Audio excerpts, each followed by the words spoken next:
Hello students, welcome to the EPG Pathshala. I am Dr. Trishanjit Kaur, Professor and Head, Department of Library and Information Science, Punjab University, Patiala, and Dean Faculty of Education and Information Science. Today, I am going to talk about the module Financial Management in University Libraries from the paper Academic Libraries. So students, the learning objective of this paper is to study about the sources of finances for university libraries, norms recommended by various commissions and committees, and items of expenditures and challenges faced. Finances constitute the backbone, the life and blood of any institution.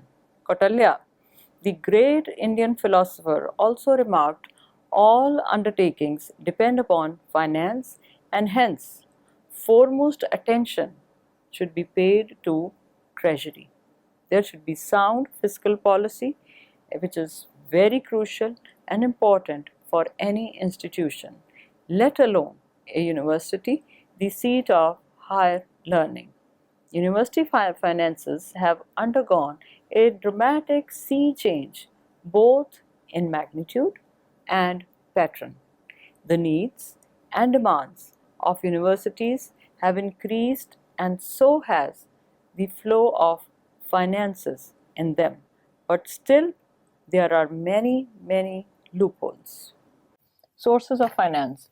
University libraries in India receive funds in various proportions from the following sources: grants allocated from the university budget, grants from the University Grants Commission, grants from central and state government, and agricultural universities, they get grants from Indian Council of Agricultural Research, and other get from different organizations. Endowments and gifts, library fee such as development fee, security, etc., fines, and miscellaneous sources. The funds are usually either in lump sum to the university or item-wise for staff, equipment, etc., and are generally given for one academic year. The university libraries, in addition to regular grants, also receive ad hoc grants from time to time from various sources such as UGC and such other institutions as Asia Foundation, Ford Foundation, Rockefeller Foundation, etc. Grants allocated out of university budget. An important part of university library budget is funds from university budget. Allocations are made normally directly to the library. There are two types of grants: recurring, non-recurring. The recurring grants are given generally for the purpose of purchase of books and periodicals, salaries of staff, maintenance of regular services, and for anticipated contingent expenditure. The non-recurring grants, they are for specific purposes such as construction of library building, purchase of furniture, equipment, computers, other paraphernalia, and at times for the development of special collection in university libraries. These are also known as ad hoc grants. Grants from the University Grants Commission. The university also gets special grants from the UGC, which are passed on to the library for various purposes such as building, furniture, equipments, purchase of books, etc. State governments also provides matching grant, sometimes as per requirements of the UGC. It comes under university budget. Endowments and gifts. In India, endowments and gifts are a rare phenomena, as Indians believe in doing charity in the name of religion, and lastly for education. In the early 60s, the Indian universities were benefited by the endowment grants given by Ford Foundation, PL 480 funds, and the Rockefeller Foundation, and many individuals who donated money for building libraries. Library fee such as development fee, security, etc. This does not constitute library income in the real sense, as the library fee is very nominal and security is refundable. Fines and miscellaneous sources. Overdue fines comprise a meager income of the university library, as in many university libraries in India, there is no fine for faculty, and as such, no uniformity for overdue charges is there. Sale of applications or information products, sale of waste paper, charges for photocopying, micrographic, computer laboratory usage, and other such services fall under miscellaneous sources. Financial estimation. Foundation of proper financing depends upon correct and efficient estimation. There are three methods: per capita method, proportion method, and method of details. Per capita method. A minimum amount per head is fixed, which is considered essential for providing standard library services based on many factors.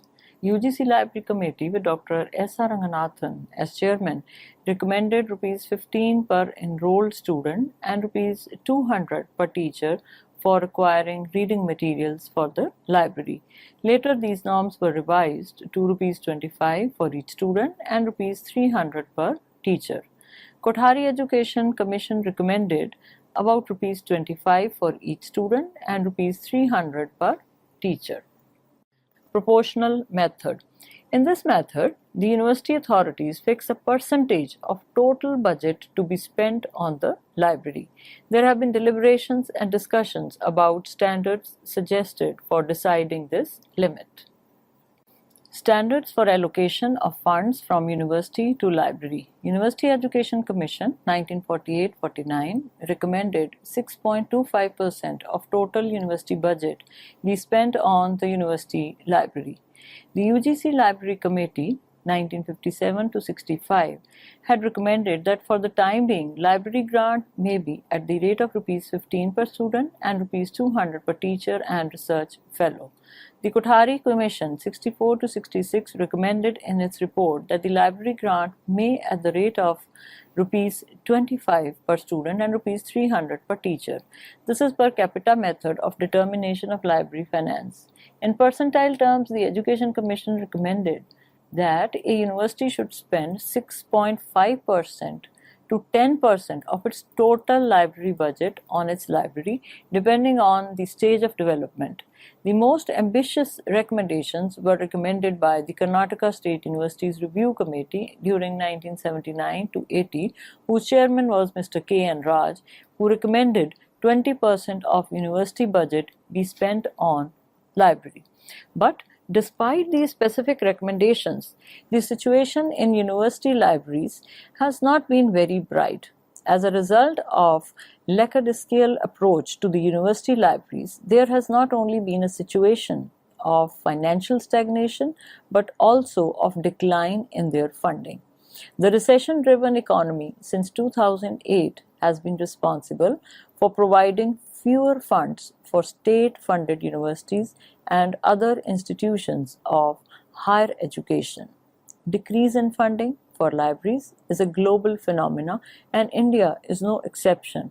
On the contrary, as observed by Drake, universities are rather asking for increasing accountability, budget justifications, and quantitative measures of values, outcomes, and impact. Method of details. It implies all items of expenditure are accounted for while preparing financial estimates for a library. These include salaries, reading materials, books, periodicals, newspapers, etc., binding, repairing, cooling, postage, stationery, rents, computer expenses, and other things. The Ranganathan Committee, set up in 1957, the most comprehensive and significant document on the university and college libraries is the report of the UGC Library Committee, chaired by Dr. S.R. Ranganathan. The report was published by the University Grants Commission in 1959, entitled University and College Libraries. It was perhaps the first attempt by any library committee in India to systematically survey the academic libraries on a national basis, and it was also the first time that the Government of India had decided to seek advice from professional librarians regarding academic libraries. The committee made recommendations to the UGC on the standards of libraries, library building, pay scales, and library training.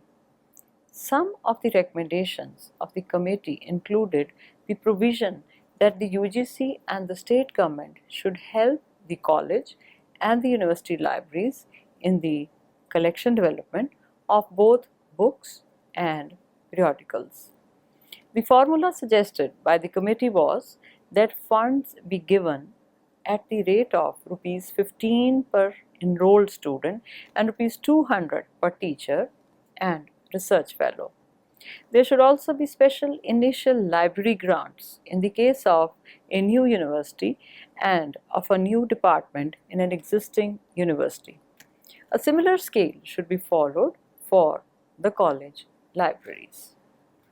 The Wheat Loan Program. During the 1950s and early 1960s, the Indian academic libraries received huge grants from the UGC amounting up to rupees 100,000 for books, buildings, equipment, and even for additional staff.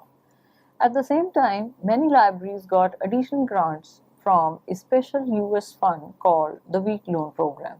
The American Congress passed a special act in 1951 known as the Public Law 480 to loan India a huge amount to buy much needed wheat, 2 million tons, from the US. Under the agreement of the loan, India had to buy American books, periodicals, and scientific equipment worth $50,000 to be used for research purposes in the Indian libraries. This money India had to pay as interest on the loan. Part of the money was to be spent on the exchange of scholars, including librarians, between the two countries. This clause proved a great boon as many librarians got an opportunity to visit, learn from the library practices of USA. The United States Authority bought some educational material and equipment from India for research purposes and higher education in the American universities.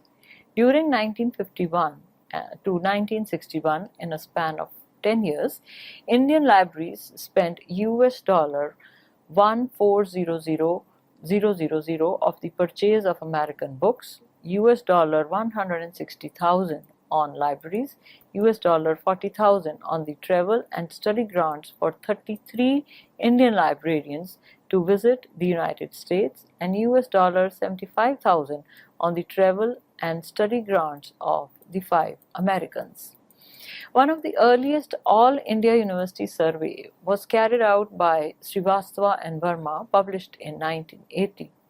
It was found that out of 32 university libraries, only 6 university libraries were spending 6.5% or above, 3 university libraries were spending 5% or above, but less than 6.5%, 10 were in between the range of 3 to 5%. 10 libraries fell within the range of 1% or more, but less than 3%, and the remaining 3 spent less than 1% of their total university budget. This is from Srivastava and Verma. Agricultural universities, they are funded by the state government and the Indian Council of Agricultural Research. During 90s, R.G. Prasher found that no university had spent 6% or even 5% of its budget on the library. Only one spent more than 4% but less than 5%. 4 universities spent over 3% but less than 4%, and 2 spent more than 2% but less than 3%. 7 spent more than 1% but less than 2%, and the remaining 6 spent even less than 1%. The Wheat Loan Program. During the 1950s and early 1960s, the Indian academic libraries received huge grants from the UGC amounting up to rupees 100,000 for books, buildings, equipment, and even for additional staff. At the same time, many libraries got additional grants from a special US fund called the Wheat Loan Program. The American Congress passed a special act in 1951 known as the Public Law 480 to loan India a huge amount to buy much needed wheat, 2 million tons, from the US. Under the agreement of the loan, India had to buy American books, periodicals, and scientific equipment worth $50,000 to be used for research purposes in the Indian libraries. This money India had to pay as interest on the loan. Part of the money was to be spent on the exchange of scholars, including librarians, between the two countries. This clause proved a great boon as many librarians got an opportunity to visit, learn from the library practices of USA. The United States Authority bought some educational material and equipment from India for research purposes and higher education in the American universities. During 1951 to 1961, in a span of 10 years, Indian libraries spent US dollar 1,400,000 of the purchase of American books, US dollar 160,000 on libraries, US dollar 40,000 on the travel and study grants for 33 Indian librarians to visit the United States, and US dollar 75,000 on the travel and study grants of the 5 Americans. One of the earliest All India University survey was carried out by Srivastava and Verma, published in 1980.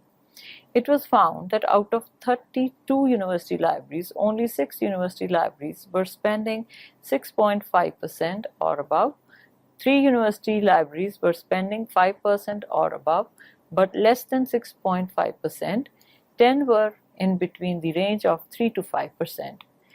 10 libraries fell within the range of 1% or more, but less than 3%, and the remaining 3 spent less than 1% of their total university budget. This is from Srivastava and Verma. Agricultural universities, they are funded by the state government and the Indian Council of Agricultural Research. During 90s, R.G. Prasher found that no university had spent 6% or even 5% of its budget on the library. Only one spent more than 4% but less than 5%. 4 universities spent over 3% but less than 4%, and 2 spent more than 2% but less than 3%. 7 spent more than 1% but less than 2%, and the remaining 6 spent even less than 1%. Kothari Commission, 1964 to 66. The Education Commission, under the chairmanship of Dr. D.S. Kothari, 64 to 66, was a landmark in the history of university libraries in India. The Commission was shocked to note that the recommendations of the Radhakrishnan Commission had not been fully implemented, for only 4 universities in India had spent just 5% or more of their budget on books and periodicals acquisitions, though the 1940s 88's Commission has suggested that 6% of the total budget be spent on libraries. It was clear proof that the university libraries in India were not functioning properly to fulfill the needs of higher education. Monetary guidelines were also suggested by the Commission. As a norm, a university spend each year about Rs 25 per student registered and Rs 300 per teacher of the total library budget, depending on the stage of development of each university library. It was also suggested that the foreign exchange needed for university and college libraries should be allowed separately to the UGC. National Knowledge Commission. The National Knowledge Commission was set up by the Government of India on 13th June 2005 with a time frame of 3 years from 2nd October 2005 to 2nd October 2008.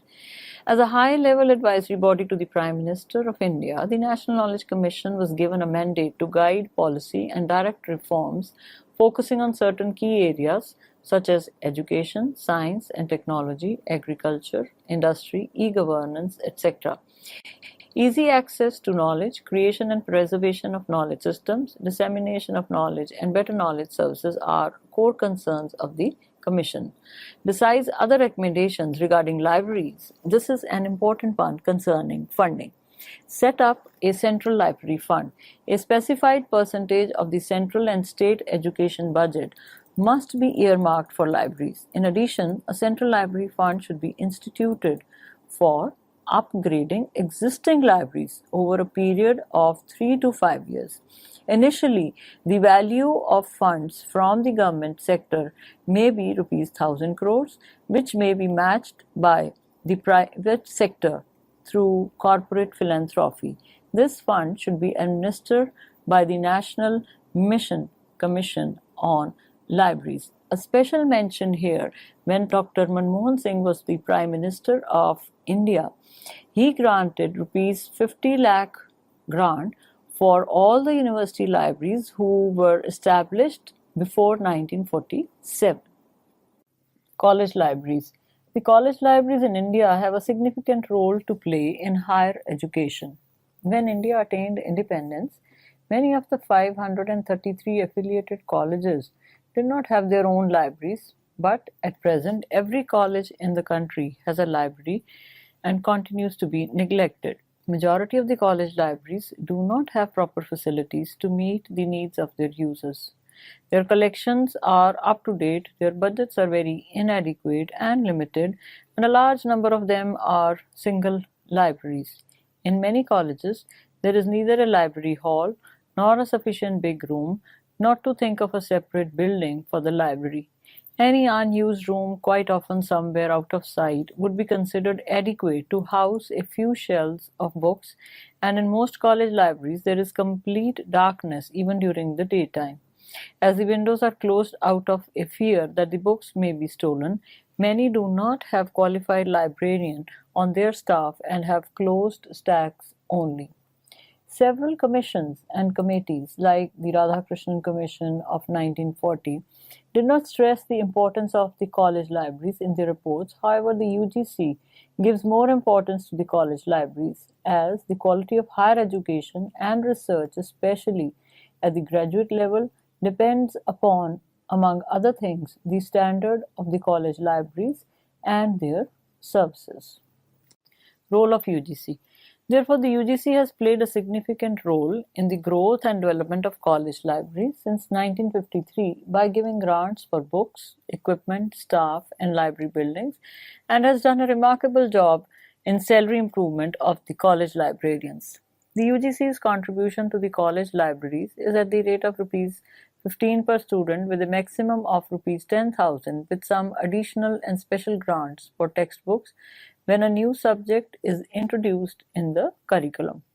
On the other hand, the colleges and the state governments have failed to provide their equal share. The total expenditure on the college libraries, according to the recommendation of the Education Commission, should be 6.25% of the total budget of the colleges, but in most cases it has remained between 1.5% and 2.3%. There is lack of collection development policy in the college libraries, and book selection is done without taking into consideration the actual needs of the faculty and the students of the colleges. Even this small inadequate collection in depth and content is not used effectively due to the closed access system and lack of staff and facilities for instructions concerning their use. Information communication technologies have come in a big way in Indian colleges and university libraries. They have changed the way information is sought and stored. It has directly put pressure on the already limited resources of libraries, as first infrastructure is required to equip academic libraries with computers, internet connection, and trained staff, and other things. University libraries are buying access to e-journals and various databases, which again means more money is needed. The traditional formula of Dr. S.R. Ranganathan, where he had recommended that staff gets 50% of the total budget, books and other reading materials 40% of the library budget should be spent, and 10% on miscellaneous items. Later, in view of the recommendations of various library experts and committees, the allocation of expenditure amongst various heads may be done on the following lines: salaries and wages 50%, books 20%, periodicals 13%, binding 7%, lighting, heating, cooling, etc. 3%, library supplies 7%. Problems being faced: changes in budget, revision of pay scales, staff salaries, they eat major chunk of library budget, escalating foreign currencies, devaluation of rupee, miscellaneous expenses, they have increased, and on top of that, users' expectations have increased. There is annual maintenance contract charges, which are known as AMC charges also. There have been studies in many of the university libraries where it was found that the salaries were eating almost more than 80% of the library budget. Auditing. Auditing is scrutiny of any financial transaction of government and semi-government bodies. It is a financial control exercise and provides control over irregular, inappropriate, and wasteful spending. The central or state government, University Grants Commission, or Senate, whichever is the authority, ultimately it is the audit report which convinces and satisfies these authorities that every rupee has been lawfully spent. There are two types of audit systems in university libraries in India: post-audit and pre-audit. Auditing is done in the university office. The auditing responsibility for library expenditure lies with the university librarian. The usual practice, especially in the university libraries that have post-audit, is that the librarian is informed with the audit dates beforehand. A library staff member goes to the university office before the actual audit and notes down all the voucher numbers, payment dates, expenditure statements, and other details, so that the documents which are actually required for audit could be presented. Hence, auditing is done for the library expenditure. These days, pre-audit is a common feature in all the university libraries of India. In pre-audit procedure, the problem of collection and noting of vouchers does not arise. This simplifies matters somewhat and reduces the auditing responsibility of the university librarian. So students, let us now summarize what we have learned in this module. Ever since the origin of higher education and its institutes, many changes have taken place politically, economically, socially, technologically, and culturally, which have directly or indirectly affected higher education and its institutions. Universities and their libraries are no exception. The journey began with Takshila, Nalanda, and now again, after a full circle, there is New Nalanda University. Universities have grown in numbers and now crossed 650. In India, there are big established universities and also universities that are run in a few rooms. The National Knowledge Commission had recommended setting up of 1500 universities by 2050, which seems impossible, and converting old colleges into universities is no solution. That is why private players have emerged and they are having state-of-the-art universities with latest infrastructure and equipments, including university libraries. They are charging heavy fees and have commercialized higher education. Private universities are thriving and attracting students on the pretext of providing latest facilities. Funds have and will always remain the backbone of any institutions. So, if the government and UGC do not sit together and chalk out a plan to deal with the financial crisis, the future of university libraries and their services will be bleak. There is a need for universities to generate their own funds so that they can run efficiently and effectively. Similarly, university libraries have also to plan their strategy for future for proper financial management so that library services are not negatively affected. To keep pace with the changing time, library services have to be revamped from time to time, and for this purpose, more funds are needed, and these will have to be managed. As mentioned before, that state governments are short of funds for state universities, and something needs to be done at the earliest to save the future generation of students from going without library facilities. Thank you.